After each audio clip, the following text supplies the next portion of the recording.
जो भी राहुल गांधी हासिल करते हुए दिख रहे हैं कि भारत के लिए कुछ करने से पहले भारत को जानना जरूरी है। मुझे सबसे प्रभावशाली व्यक्ति इस दुनिया में लगते हैं महात्मा गांधी। सोच के देखिए उनका जीवन।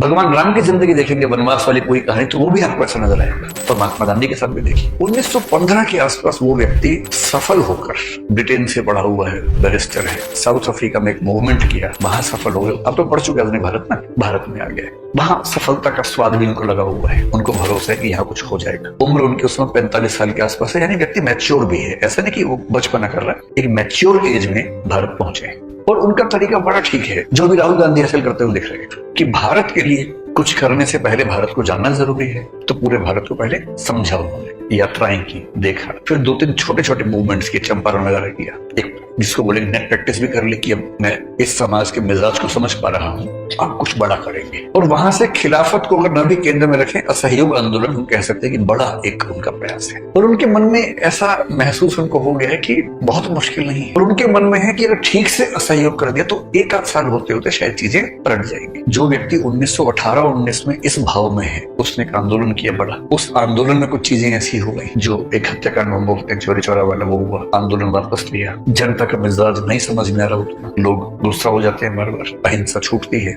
और उनकी धारणा है कि अहिंसा के बिना आंदोलन चल नहीं पाएगा। फिर 10 साल की पेशेंस, और उसके बाद 1929-30 में फिर एक बड़ा आंदोलन, फिर फेलियर, फिर 12 साल की लंबी प्रतीक्षा, उसके बाद फिर एक बड़ा आंदोलन 1942 में, उसके बाद भी सफलता नहीं। और उसके बाद दुनिया भर की परिस्थितियों के बदलने के साथ साथ यहाँ की स्थितियों का बदलना, और 47 में आजादी मिलना, वो भी वैसे नहीं मिलना जैसे चाह रहे थे। आप समझ रहे हैं, आप तो 2-2.5 साल के स्ट्रगल को लेकर परेशान है। ये आदमी 1915 से 1947 तक 32 साल तक स्ट्रगल कर रहा है, और अकेले नहीं कर रहा है, आपको तो अकेले कर रही है, इसको पूरे देश को साथ लेके चलना है, देश से स्ट्रगल करवानी है।